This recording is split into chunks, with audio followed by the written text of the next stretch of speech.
ஒரே 1 கிராம் தங்கம் கூட வாங்குறதுக்கு முடியாம இன்னைக்கு இந்தியா முழுவதும் எத்தனையோ குடும்பங்கள் இருக்கு. அப்படி இருக்கும்போது ஒவ்வொரு நாளும் தங்கத்தினுடைய விலையும் அதை விற்கக்கூடிய கடையினுடைய எண்ணிக்கையும் தொடர்ந்து எப்படி அதிகரிச்சுட்டு இருக்கு அப்படின்றத நம்ம என்னைக்காவது யோசிச்சிருப்போமா? நம்ம டெய்லி சாப்பிடக்கூடிய ஒரு சாதாரண இட்லிக்கு கூட தரத்தை காரணம் காட்டி விலையை அதிகமாக வச்சு விற்கக்கூடிய ஹோட்டல்கள் இன்னைக்கு நிறைய இருக்கு. ஆனா தங்கத்தை பொறுத்த வரைக்கும் இந்த குவாலிட்டியில விளையாடவே முடியாது. ஏன்னா உலகம் முழுவதும் ரெண்டு ஸ்டாண்டர்ட் தான் நம்ம ஃபாலோ பண்ணிட்டு இருக்கோம். ஒன்று 99.99% பியூர் கோல்டு அப்படின்னு சொல்லக்கூடிய 24 கேரட் கோல்டு. அடுத்ததா 916 அப்படின்னு சொல்லக்கூடிய ஒரு ஆபரண தங்கம் 22 கேரட் கோல்டு. இந்த 22 கேரட் கோல்டும் சரி 24 கேரட் கோல்டும் சரி உலகம் முழுவதும் ஒரே விலையில தான் விற்க முடியும். இந்தியாவில் ஒரு ரேட்டு, அமெரிக்காவில் ஒரு ரேட்டு அப்படின்னு சொல்லி மாற்றி விற்க முடியாது. தங்கத்தை குவாலிட்டியை காரணமாக காமிச்சு எந்த ஒரு காரணத்தை கொண்டு மக்கள்கிட்ட அதிகமான விலைக்கு விற்க முடியாது அப்படின்னு நல்லா தெரிஞ்சும் எப்படி இவ்வளோ ஜுவல்லரிகள் பெருகுச்சு? 916 அப்படின்னு சொன்னால் நிறைய பேருக்கு என்னன்னு தெரியாமல் இருக்கிறதுக்கான வாய்ப்புகள் இருக்கு. 24 கேரட் கோல்டு, அதாவது 99.99% பியூரிட்டி இருக்கக்கூடிய ஒரு கோல்டை வச்சுக்கிட்டு நம்மளால ஒரு நகையை செய்ய முடியாது. ஏன்னா அது உடஞ்சிரும். அந்த ஒரு காரணத்தினால 100 கிராமுக்கு நகை செய்யணும் அப்படின்னு சொன்னா 91.6 கிராம் கோல்டும் 8.4 கிராம் காப்பரும் ரெண்டுத்தையும் கலந்து 100 கிராமா மாத்தி நகையை செய்யும் போது மட்டும்தான் அது ஸ்ட்ராங்கா இருக்கும்.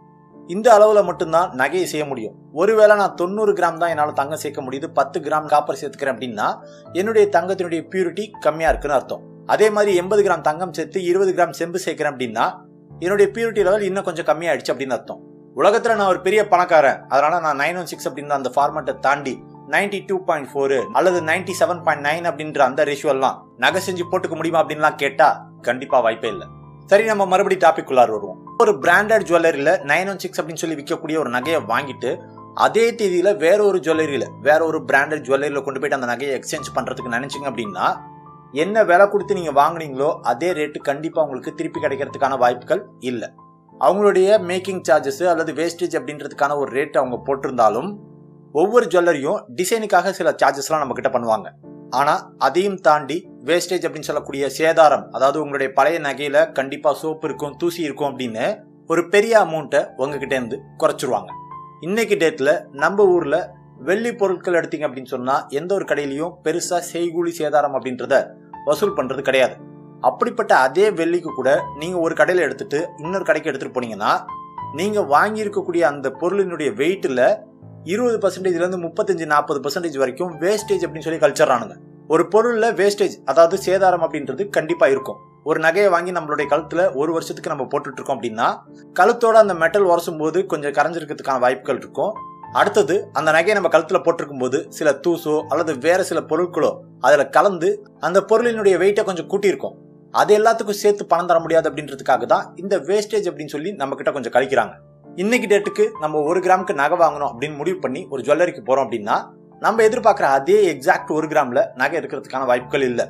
ஒருவேளை 100 மில்லி 200 மில்லி ஒன்று கம்மியாகவோ அல்லது ஜாஸ்தியாகவோ தான் அங்க இருக்கும்.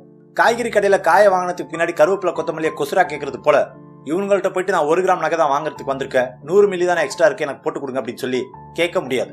நீங்க வாங்குற நகையினுடைய வெயிட் 1 கிராம் 124 மில்லிகிராம் அப்படின்னாலும் அந்த 124 மில்லிகிராமுக்கும் சேர்த்து தான் உங்ககிட்ட செய்கூலி சேதாரம் அப்படின்னு எல்லாத்துக்கும் பில்ல போட்டு காசை உருவிடுவானுங்க.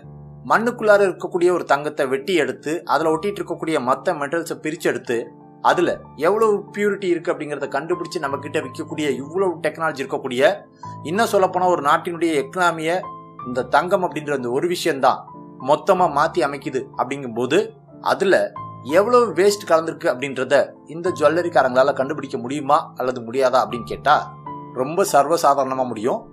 ஏன் அப்படின்னு சொன்னா நம்ம கையில இருக்கக்கூடிய ஒரு சாதாரண ஸ்மார்ட் போன்ல 2 லட்சத்துக்கும் அதிகமான அப்ளிகேஷன்ஸை நம்மளால இன்ஸ்டால் பண்ணிக்க முடியும், அதை யூஸும் பண்ணிக்க முடியும். அப்படிங்கிற இந்த காலகட்டத்துல ஒரு ஜுவல்லரியில ஒட்டிட்டு இருக்கக்கூடிய வேஸ்ட் என்ன அப்படிங்கறத தெரிஞ்சுக்கிறதுக்கான டெக்னாலஜி பல கோடிகளை முதலீடா வச்சு வியாபாரம் செய்யக்கூடிய இந்த நகை கடைக்காரங்களுக்கு தெரியாதா அப்படின்னு கேட்டா அதை நம்மளே புரிஞ்சுக்க வேண்டியதுதான்.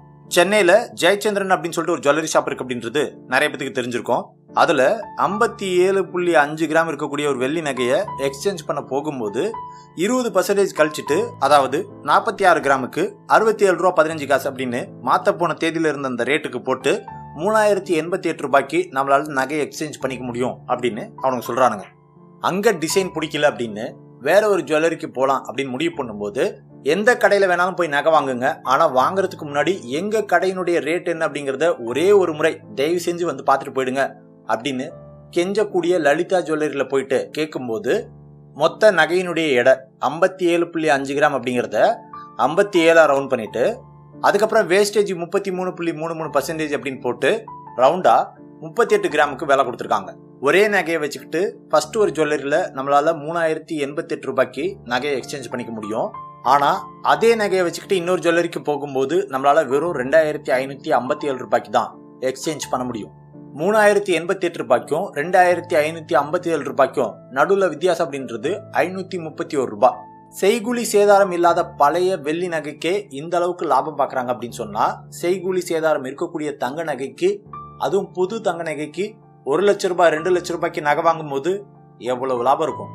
எப்படி ஒரு மிஷினால ஒரு பொருளுடைய எடை 1 கிராம் 124 மில்லிகிராம் அப்படின்னு துல்லியமா எடை போட்டு நம்ம கிட்ட சொல்ல முடியுமோ, அதே மாதிரி தங்கம் மற்றும் வெள்ளி எந்த அளவுக்கு சுத்தமானதா இருக்கு அப்படின்றத துல்லியமா நம்ம கிட்ட சொல்றதுக்கான மிஷின்ஸ் இருக்கு. ஆனா அதெல்லாம் எந்த ஒரு ஜுவல்லரியிலையும் நம்மளால பார்க்க முடியாது. அப்படி நம்மளால பார்க்க முடிஞ்சது அப்படின்னு சொன்னா அவங்களால 17%, 20%, 50% அப்படின்ற அந்த லாபத்தை பார்க்க முடியாது. இந்த மாதிரி எல்லாம் இவனுங்க செஞ்சுட்டு இருக்கிறதுனாலதான் ஒரு சாமானிய மக்களுக்கு தங்கம் அப்படின்றது ஒரு மிகப்பெரிய கனவா மாறிடுது.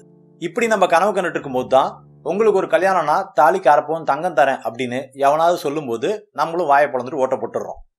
இந்த வீடியோ பார்த்ததுக்கு அப்புறமா உங்கள யாராவது ஒருத்தங்க நகையை எக்ஸ்சேஞ்ச் பண்ண போனீங்க அப்படின்னா அங்க இருக்க ஜுவல்லரிக்காரங்கள்ட்ட சொல்லுங்க, உலகம் முழுவதும் தங்கத்தினுடைய ரேட்டு ஒண்ணு தான். இந்த தங்கத்துல எந்த அளவுக்கு வேஸ்டேஜ் இருக்கு அப்படின்றத மிஷின்ல கண்டுபிடிங்க. தோராயமா 20% வேஸ்டேஜ் 30% வேஸ்டேஜ் அப்படின்னு போடாதீங்க அப்படின்னு நல்லா உறக்க சொல்லுங்க. கண்டிப்பா இந்த விஷயத்த நம்மளால மாத்த முடியும். உங்களுக்கும் இது மாதிரியான எக்ஸ்பீரியன்ஸ் ஏதாவது ஒரு ஜுவல்லரியில நடந்திருந்தது அப்படின்னு சொன்னா அதை கமெண்ட் பாக்ஸ்ல தெரியப்படுத்துங்க. மற்றவங்களுக்கும் அது கண்டிப்பா யூஸ்ஃபுல்லா இருக்கும். இந்த வீடியோ சம்பந்தப்பட்ட உங்களுடைய கருத்துக்களை தெரியப்படுத்துங்க. நன்றி, வணக்கம்.